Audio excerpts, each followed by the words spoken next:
Rapport annuel de la Fondation Abbé Pierre sur le mal-logement, 300 000 victimes dans la région. On en parle avec la directrice de la Fondation. Bonjour Isabelle Fourreau. Bonjour.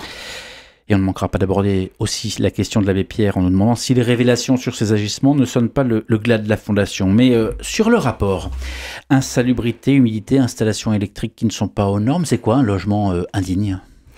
Un logement indigne, c'est un logement qui porte atteinte soit à la sécurité, soit à la santé des personnes qui l'occupent et plus largement à leur dignité. Donc effectivement, vous avez cité des exemples, risque électrique, ça peut être risque de saturnisme lié à la présence de plomb, défaut d'étanchéité. Et puis il faut aussi y ajouter ce qui n'est pas des logements, des habitats de fortune ou des locaux impropres à l'habitation, type garage aménagé, etc., qui rentrent aussi dans cette catégorie d'habitat indigne. Mais que dit la loi ?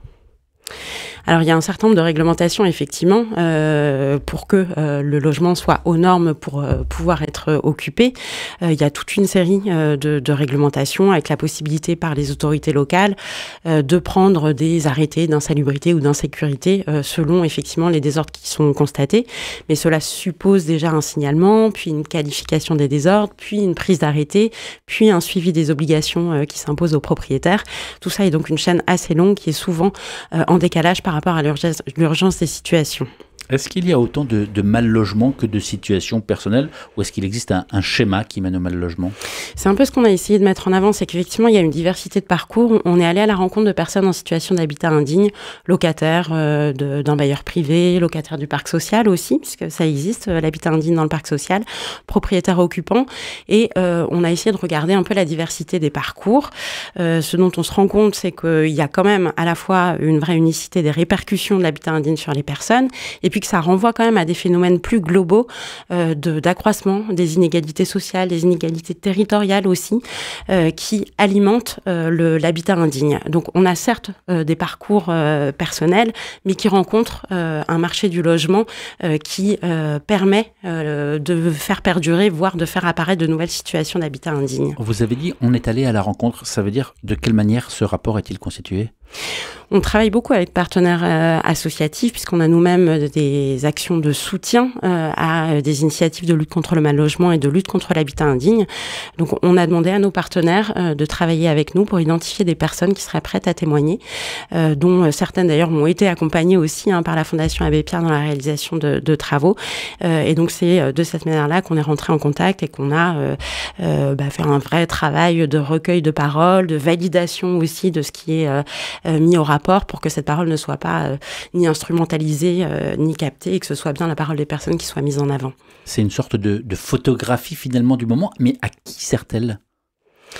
On espère qu'elle sert avant tout aux décideurs locaux. On essaye, via ces analyses, de tirer un certain nombre d'enseignements généraux et puis de pistes de réflexion. On conclut toujours nos rapports par des pistes de propositions d'évolution des politiques publiques. Ça sert aussi aux acteurs associatifs et à nous-mêmes pour pouvoir orienter les actions qu'on finance. On a mis en avant, par exemple, le très fort isolement des propriétaires occupants qui, parfois, s'étaient habitués, résignés à leurs conditions de vie ou n'avaient pas connaissance des aides qui existaient pour accompagner un projet de travaux. Et donc, ça nous permet aussi d'orienter les actions, d'aller vers les propriétaires occupants, de renouvellement des formes d'accompagnement, etc. Vous venez de parler des propriétaires occupants, mais tout à l'heure, vous avez parlé du parc social. On peut s'y arrêter une seconde. Est-ce à dire qu'aujourd'hui, encore, des bailleurs sociaux ne respectent pas la dignité d'un logement ? Il y a des situations, en fait, ce dont on se rend compte, c'est qu'il y a une augmentation du nombre de signalements de la part de locataires du parc social qui font état, alors souvent ce sont de l'humidité, des moisissures, de la présence de nuisibles, un défaut de qualité thermique. Et ces signalements sont en forte hausse, à la fois parce que les signalements ont été facilités, notamment par le développement de plateformes dématérialisées. Donc chacun peut signaler, je me permets de le dire aux auditeurs, des difficultés sur l'état de son logement. Mais c'est aussi le témoin d'une... donc il y a une plateforme qui s'appelle Histologe qui est disponible sur Internet où on peut effectivement facilement faire état des difficultés de logement. C'est aussi cette augmentation des signalements dans le parc social, la marque d'une difficulté croissante des organismes HLM pour maintenir leur parc. Ça vient pas de nulle part, ces difficultés-là.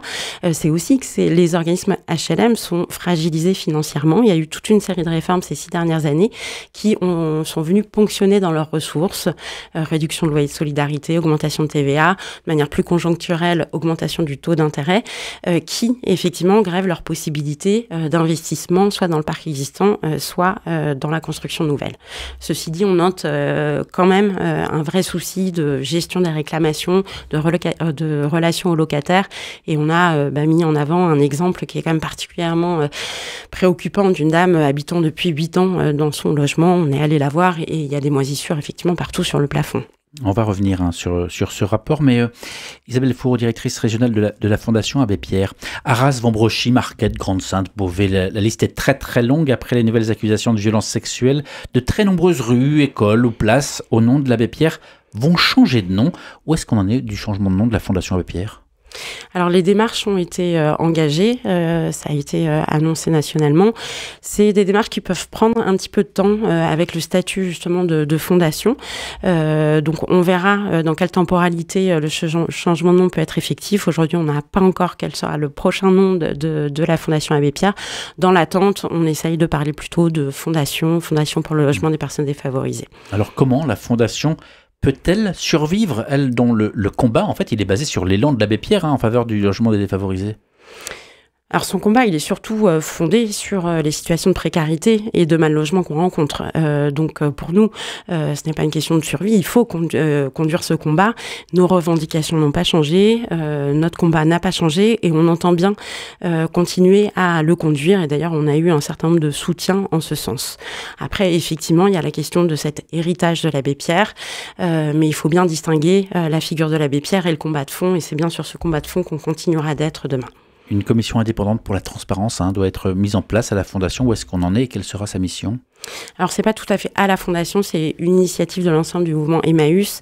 Cette commission, elle est indépendante, effectivement. Je pense que pour l'instant, il y a une identification en cours des personnes qui pourraient y participer. L'idée, c'est de faire la lumière sur comment les agissements de l'Abbé Pierre ont pu perdurer autant d'années dans le silence.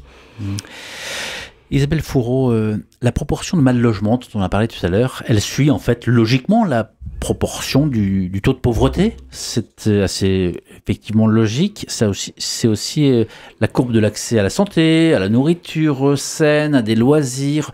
Pourquoi est-ce que le logement serait un élément essentiel ? Le logement, c'est un des éléments assez déterminants de l'équilibre social, familial de tout à chacun. On s'est bien rendu compte de la résonance qu'il y avait entre les conditions de logement et les conditions d'accès aux continuités des soins, des conditions d'éducation, des conditions d'accès à l'emploi. Et donc, bien sûr, tous ces éléments sont tout aussi importants, mais le logement joue un rôle crucial parce que c'est un élément d'ancrage, de chez soi, d'intimité, de vie sociale aussi, de vie familiale, et donc il renvoie effectivement à tous ces paramètres-là. On parle depuis tout à l'heure de la région, vous me confirmez que c'est sur toutes les Hauts-de-France, votre rapport ? Tout à fait. Isabelle Fourreau, la directrice régionale de la Fondation Abbé Pierre dans les Hauts-de-France, est donc en studio pour évoquer le rapport annuel de cette fondation sur le mal-logement, une interview à retrouver en intégralité sur le site rcf.fr ou encore sur la page YouTube d'RCF Hauts-de-France. Rapport annuel qui souligne que 300 000 personnes dans les Hauts-de-France sont aujourd'hui victimes de cette notion de mal-logement, de cette réalité de mal-logement. Près de 130 000 logements privés présentent une présomption d'indignité dans les Hauts-de-France, dont 70% de logements locatifs privés. Leur nombre a, d'après ce que j'ai lu, semble-t-il diminuer. Est-ce qu'il n'y a tout de même pas des bonnes nouvelles ? Oui, alors je ne sais pas s'il a diminué, parce qu'en fait la robustesse statistique n'est pas tout à fait évidente, donc c'est vraiment une estimation. En tout cas, c'est vrai qu'il y a des politiques assez actives d'accompagnement à la réhabilitation des logements. L'Agence nationale d'amélioration de l'habitat qui donne des subventions aux propriétaires, qu'ils soient occupants ou bailleurs, pour remettre en état leur logement et faire des vraies rénovations globales, a revalorisé ces aides cette année, donc ça c'est une bonne nouvelle. Il y a aussi un paysage de l'accompagnement qui est en train de se reconfigurer avec de plus en plus d'opérateurs qui sont susceptibles de conseiller les propriétaires dans la réalisation de travaux.